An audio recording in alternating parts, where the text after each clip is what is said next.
I'm answering a question that we didn't record. So the story Ramanujan says is there's a man, or it could be a woman, sitting in a movie theater watching a movie, and it's very clear it's a movie. Yes, so he's very clear. He sees it. This isn't real, but there's an assumption that he's real, seeing it. So Ramana says he believes the unreality is here, but actually this is always included in the movie. So if you say 20 different observations, each one of them is in the movie. Yeah, there's not a point where you are suddenly going to appear outside the movie. Now you can have a lot of experiences to get convinced of it, or you can have no experience and be convinced of it, or you can have a few experiences and the mind will expand, and sort of like the 100th monkey, it will realize, oh, Jesus, every time I'm getting comfortable thinking I'm seeing everything is unreal, as the reality, I'm in the movie, yeah? So there's a movie of me watching a movie, and then there's a movie of me watching a movie, and yet, so I can never outrun the circle of content. I can't run out of content and finally see it from context. So it saves you a whole lot of trouble, because this assumption and words based on it are going to arise. The head is constantly going to say, okay, plant the flag and say, all right, this is truly me seeing it all. Yeah? But there's no truly you seeing it all. Yeah? Yeah, so it can hit you very quickly, or it may take a while, but it doesn't matter, because if it seems like it takes a while, when it dawns on you, yeah, it's always been that way. So all the meaning that time had only is held as valuable in time. When you get the whack, and the whack is always available at all times. Yeah? When that, let's say that happens, one of the acknowledgments is very quickly, it's always been this way. In other words, there was never me in any of the little like IMAXs, yeah, ever. So the whole, because it will bleed you dry, the selfing. It will keep on grabbing the attention by claiming to be the one that's seeing everything. Let's say if you saw a heist, a burglary, right? And you saw 5 of them, and then you would see the MO. You'd see the modus operandi of the burglar, yeah? Without ever seeing them, you would notice the pattern. And that pattern would give you eyes to see the heist before the heist, yeah?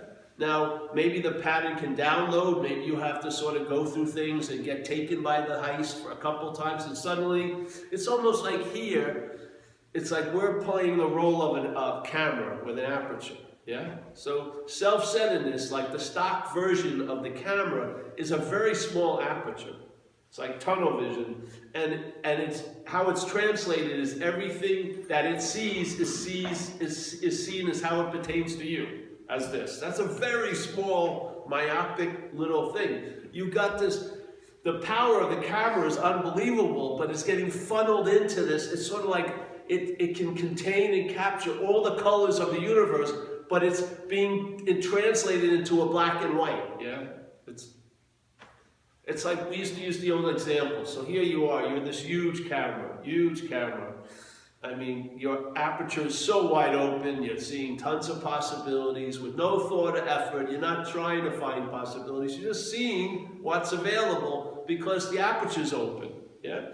And so here, all right, so let's say this camera had legs and it's walking around and he sees this little old camera like a Brownie, you know, one of those $20 things that had like a plastic little lens. I mean, you basically just prayed you were pointing into the right direction. You couldn't see anything, really. Just clap it. Hopefully you got a picture.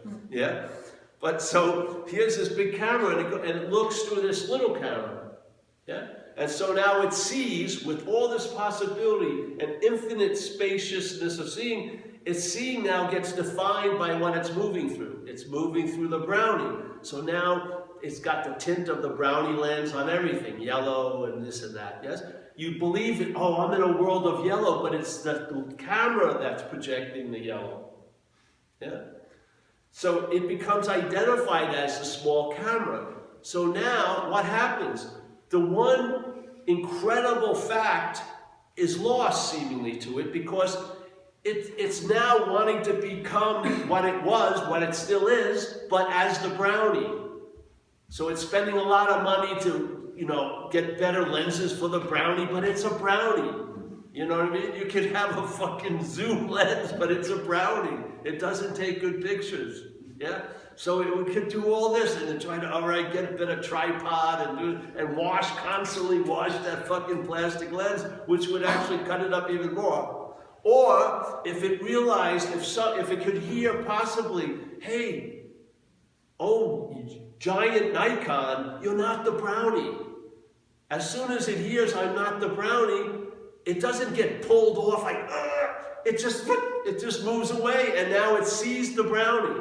The aperture goes, and it sees the brownie, where just a minute before it was looking from the brownie. But nothing has changed. It was still the huge camera. It didn't have to go through any revision. It didn't have to get new lenses put on. All it needed was this entertain, hey, I'm not that. And why is that the solution? Because it's entertaining that it is that. And if you're entertaining, this is what happens with freedom. Let's say freedom, this sense of wanting freedom is like that aperture. And it gets thwarted by self-centeredness. So now, there's the freedom. You have the freedom, let's say. Now, you don't believe you're in it, so you're looking for it, which is another big mistake, yeah? But let's just start there. So now you're looking for freedom, yeah? But you're not, the looking has already been compromised because you're trying to get free as what you're not. So now, like the brownie camera is now going to search for the greatest, biggest camera. And maybe I heard it's in a cave in the Himalayas and it'll pack it, get into someone's carry-on and go to India and get somewhere else. And it's hoping to see the camera of all cameras, but it is the camera of all cameras already. It doesn't have to find the big camera. It has to see it's not the little camera. As soon as it sees it's not the little camera, it's like, it just boom, It didn't take any time to occur because it never was the brownie. That which it thought was so was never so. So it doesn't have to be undone. All it has to be is seen. And you and I have that quality. We are aware. That's what, to apply this can go south. Like AA says, self-knowledge will avail you nothing. That's a freaking insane statement because people value knowledge. But any knowledge claimed by self, claimed by the brownie about the Nikon, isn't going to lead to being the Nikon. It's going to lead to the brownie trying to become more like the Nikon. That's the highest level it can get. This little speed bump will become the norm. Yeah? You'll go over it all the time. Yeah? You'll have a sense of wanting to be what you are, but by trying to be what you are through the brownie, which means there's got to be a whole lot of doing and having or unhaving that the brownie will have to go through to anywhere get even close to being the Nikon. When what? You're the Nikon. This is the whole message. It's always the message. It boils down to this. It boils down to what Ramana said. Supposedly, I'm hoping I'm doing it justice. There's a presupposing of a non-existent thing that wants to get salvation, sounds good, for the non-existent thing. Now, if you just hear it, it's totally insane. How could a non-existent thing ever get salvation? It's not existing. The only salvation would be saved from being identified as the non-existent thing. That would be salvation. Because then you'd have a sense of being instead of having a sense of wasing and willing all day and then trying to do yourself into being. You'd be being. Yeah? With no thought or effort on your part.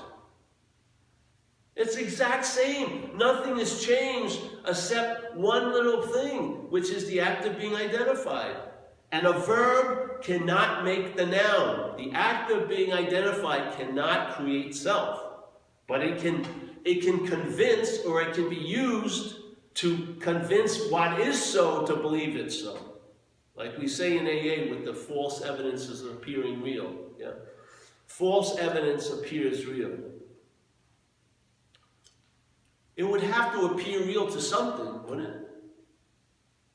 Something would have to notice that false evidence was appearing real. What is that can see false evidence as real? It can only be reality. What else? How could, in the neighborhood of falsity, where is there a store that sells reality? It would be bogus reality. The whole place is false. So it's got to be something that isn't true, must be taken to be true by what is true. It's just the seeing of it. And then you don't have to do much. It's going to do a lot. You've got the bug is in. Just like I got ill, yeah? All right, so the first day, taking all your herbs and this and that. Then it started to become obvious, hey, it's having its way with me. So then there's a surrender on the second day. Hey, fuck it, this thing. And then you're on for a journey because you have memory banks that have been taken over by this virus. And basically, while this was driving around, it has let's say a stock computer chip, the car, thinking it's the car. But then when suddenly like a virus or a bug comes in, and obviously is the driver of the fucking car, because you're feeling and doing and going where you wouldn't want to go as your little story of being the driver of the car, you seem to get overwhelmed quite easily by something you can't even fucking see. And then maybe it's rented the car for 10 days. Now you can try to limit it, get it to 7 days, but basically, you're not even, it was just a story. The chip is made up.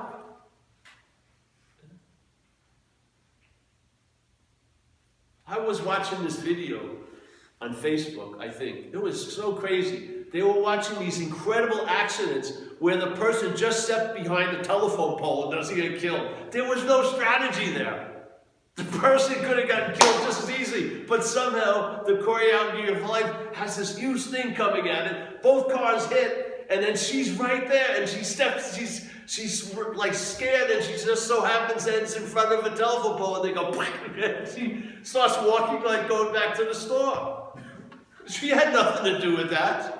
Not at all. She had no fucking idea what was going on. She didn't even know the cars were coming. And there was about 20 of these, and yet, the stubbornness of the story, oh yes, man, and then you tell everyone, I got out of that fucking incredible situation. It's just like when people talk about sharks, getting attacked by sharks. Sharks, they don't have a hand. They can only meet you by one thing, their mouth, yeah? They can't shake or go, what is that? They're just like, they find out. And I don't think they like humans much, so they take a bite, and then they probably pull off and hit the road. But now your story is, I punched it in the nose. Fuck, I drove that 20-foot shark. Maybe, maybe not, but I don't think so. That shark would have had its way with you if it wanted to. Yes, obviously, you're in this little realm.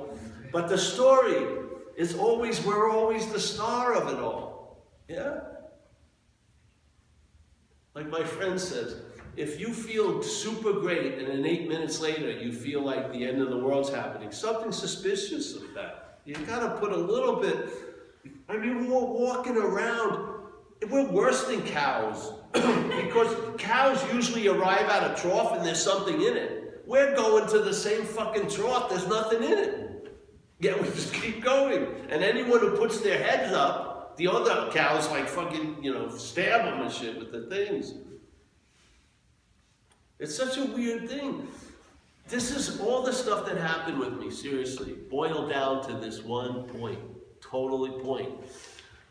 When this happened, when this downloaded to a sufficient enough level that encompassed all of my story, from the time I can remember having a story, all the super bad shit, all the super good. It covered all. There was no exemptions, no clause that got me out. It showed everything. It showed what had been happening.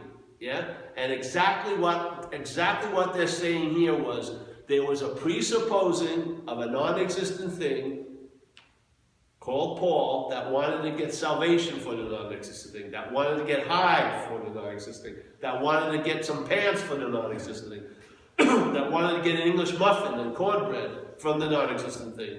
That the whole life from that point on had been told from the point of view of being what you're not.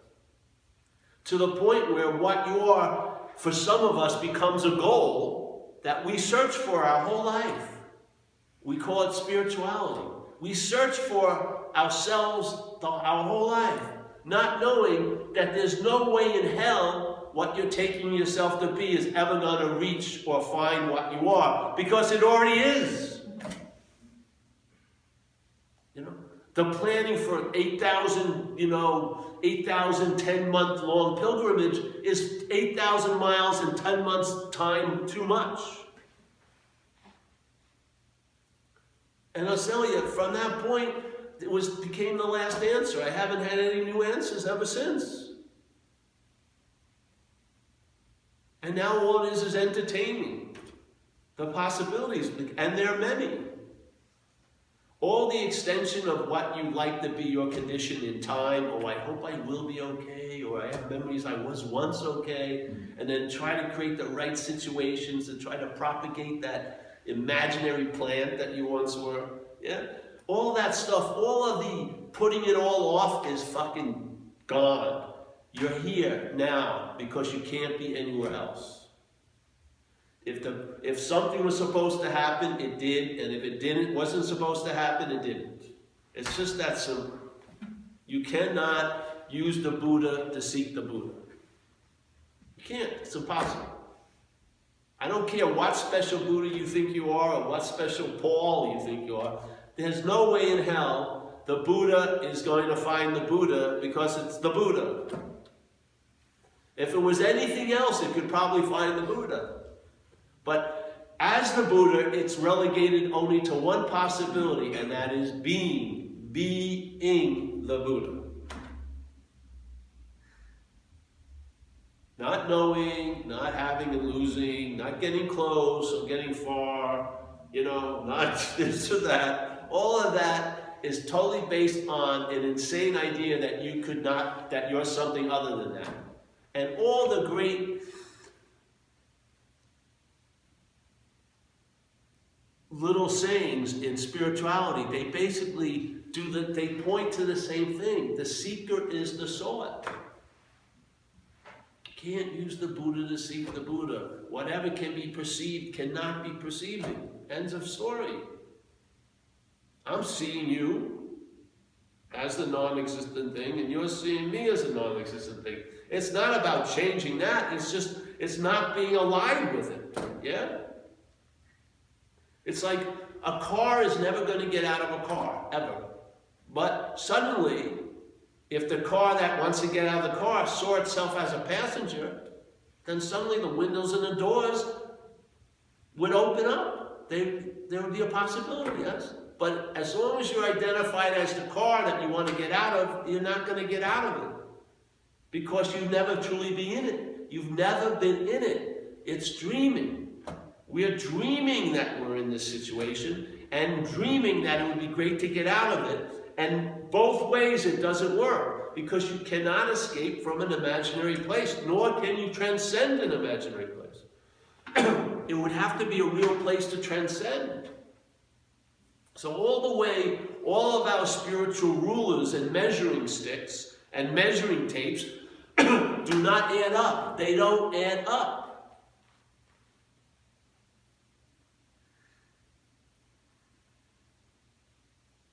So the simplicity of it, start with sense.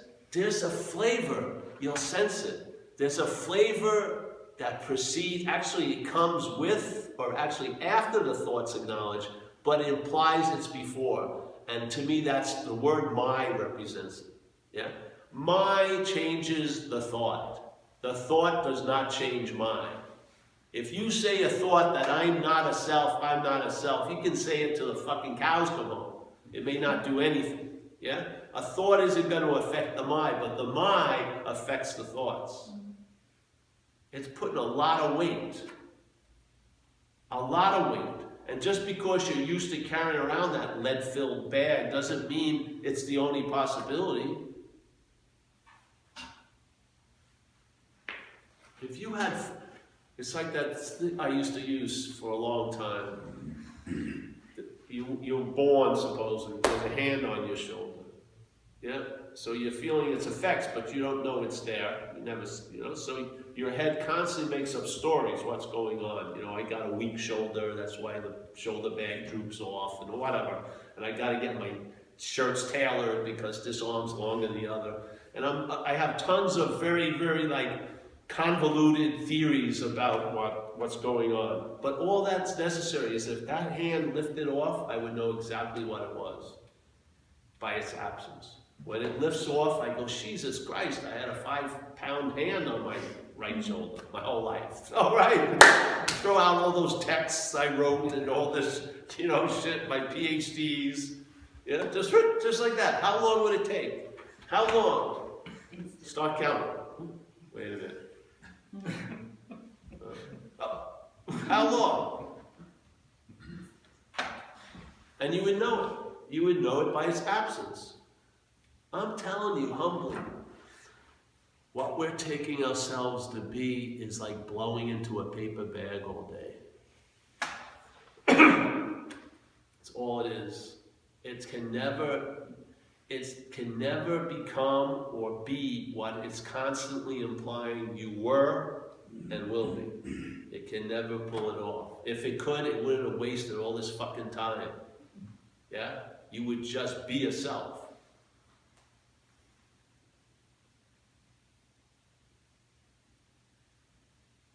So there is a solution. You're it. And the solution can appear to be the problem when it's believing the story in one's head. The only thing that could be the problem is the solution. Identified. That's all. The problem's juice is our juice. And so is the solution. The problem doesn't have any juice of its own. It convinces the solution that it has a problem. And then it also offers tons of solutions to that problem. What do? They enhance the problem. So you're dying more from the solutions you have about the problem than the problem itself. And so on and so forth. And it just goes on and on and on and on and on.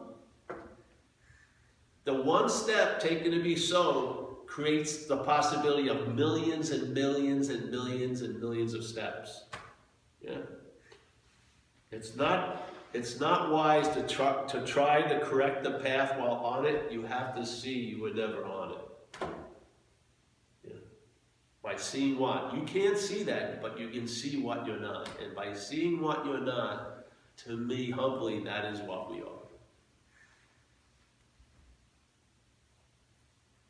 And then the head's going to take the self seriously. It is. If you want to work and spend a lot of time and money trying to convince it to give you a break, far out. It's probably a worthwhile endeavor. But I'd much rather just lose interest in the whole thing. And I know for sure, just the example I always use about a pretty girl that I'd like to know in the other room. And I'm supposed to be doing something in this room, but my interest is about her in that room because all the selfing is what things mean to it, yeah? And at that point, she means more than you mean to me. So while I'm doing what I'm supposed to do, I'm half-heartedly doing it because I'm trying to listen to what she's saying to her friends because I'm hoping she goes, I like that guy Paul, you know? So I'm keenly into it. So people notice and they go, Paul, you're supposed to be here. I go, I agree, but I can't seem to call off the attention because my mental state is directing the interest and attention, and it thinks that's much more worthwhile than this. Yeah? You can talk to it for fun. It's not going to change. So then someone comes up and throws a book on the table and say, how to lose interest in a conversation in another room. So I page through it, enjoy the principles, but it's not doing anything. It's like, I'm a professor of holes, but I keep falling in the holes. What's the point of the knowledge? So suddenly she says something. Hey, I like that guy Matt, and my name is Paul. What happens? Just, you've had this experience. You don't have to send Navy 6 SEAL team in there, whatever, to, extract your attention. It just goes. You leave like that. Yeah? You don't have to 3 months pulling it. It's just as soon as you see it's not about you, you lose freaking interest in it. That's the same application that happens in this idea of being misidentified. You see it when you can hold it as a foreign installment or as an other or as a parasite, however it triggers a picture of difference between you and that in one's head, that's a message. Because all the mind needs is a clue to lead it to entertaining. Hey, I may not be that. And considering nothing can stop mind, bigger mind, once it starts entertaining it's not that, the gig's over. You may not think so because it seems to have momentum still. But 15 years is nothing. Because time isn't the way we think it's going. Have you ever had an accident where you're spinning in the car? You feel like you could have written a book. It's like waiting for some impact. It's just time just changes because you're dreaming time. There's no standard called time. So this hit me like an unspoken yes, entertained it, read a few books, went to some satsangs, went to see some people I thought I liked about it, heard some people that, I liked them, but I wasn't moved by them. And then I heard this guy share one day. It's an old Zen story. And he's a speaker, and the people are at the meeting, and he goes, hey, and he started laughing. I hadn't heard him laugh this way. It was pretty good. And he goes, I'm like a man standing in the river. I'm like a man, where was it? I'm like a man standing in the river, I blew it, selling water or something. Yeah? By the river. By the river. And then he says, no, it's even funnier than I'm a man in the river selling water. And I heard it, and that was the last I saw of any of it. I just walked out. He said, finito. Yeah. People would call me, there's a great teacher coming in. I go, far out. Then go, oh, you really missed it this time. I know, that's good. Yeah. Because I realized I am exactly as I was before the talks, during the talks, after the talks. Nothing has changed in the inherent condition, ever. Nothing that happens here could ever leave a mark on what you are. Not one. It's never even happened. How could something that has no cause have any effect?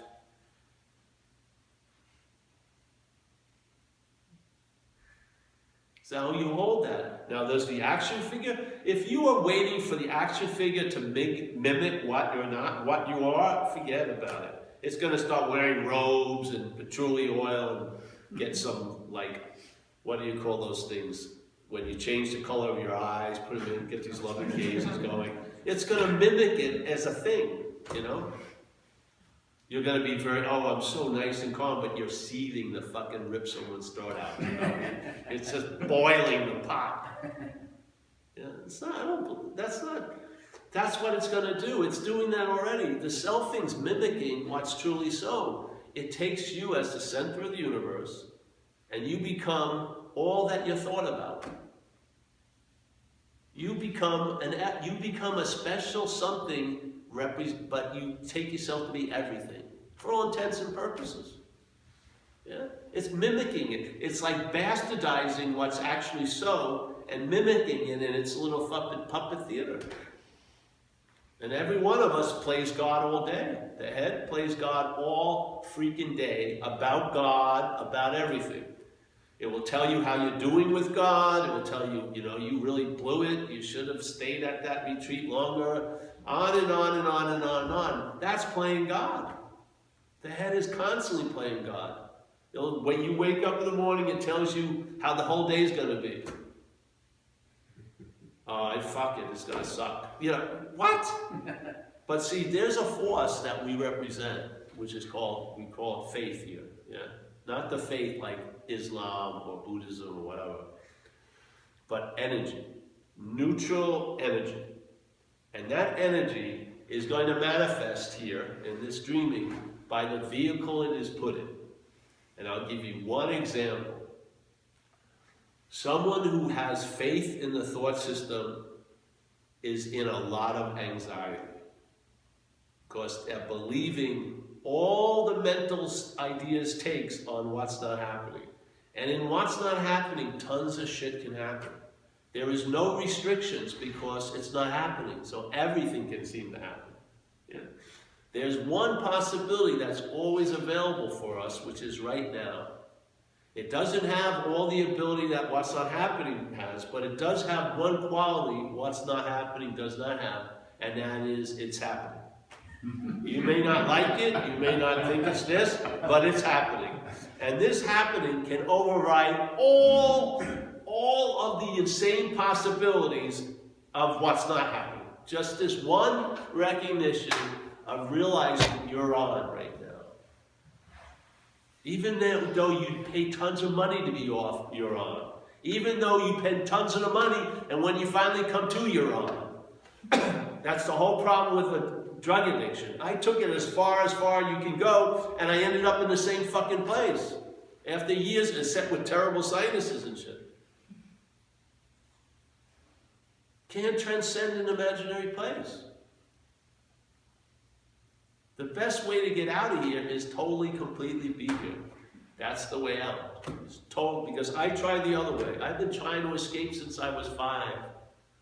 Incredibly. Reading, sports, spirituality, drugs, back to spirituality. I've been trying to escape since I started to feel uncomfortable about 5 or 6 years old.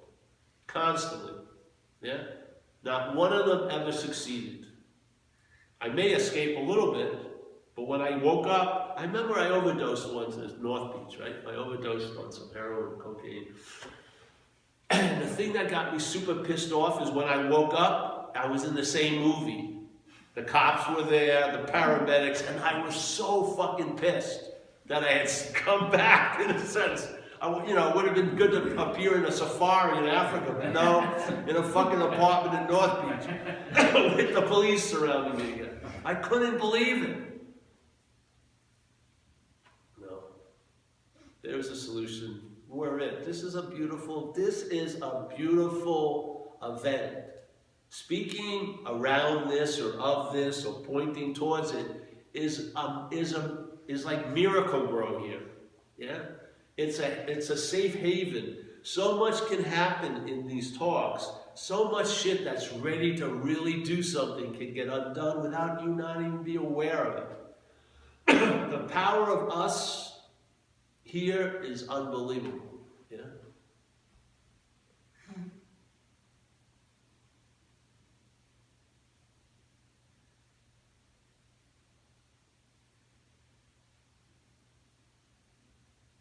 I didn't turn the recorder on.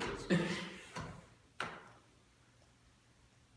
batting like 5 out of 10. I got 2 jobs, that and this. If I was a teacher, I would get fired. Thank God I'm not. I would have been fired a long time ago. But shit, yeah. So hey, that's it. Any questions? No. Good.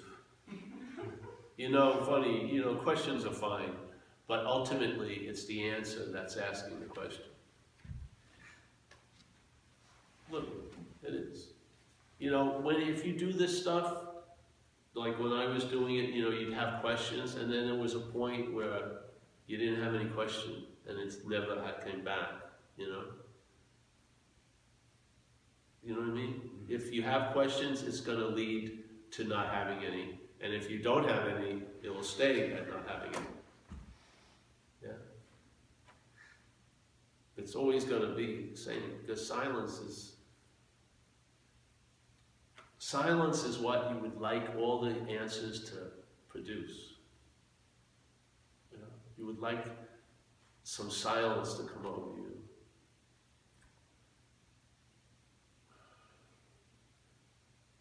But you're waiting too long because you are that silence. Yeah? So you feel it, eh? You feel it in the room now. Nice and thick. Got a little bass treble in there. And then if you hear anything, you can sense the silence when you hear a note, yeah, because the silence is the dominant fucking music. Every other thing that sounds is a riff in the great sound of silence. You know? Oh, it's just whole silence. All right, that's it. Now I'll turn it on. We'll record the dinner. We'll record the dinner tonight. All right, well, pass the basket. That was great.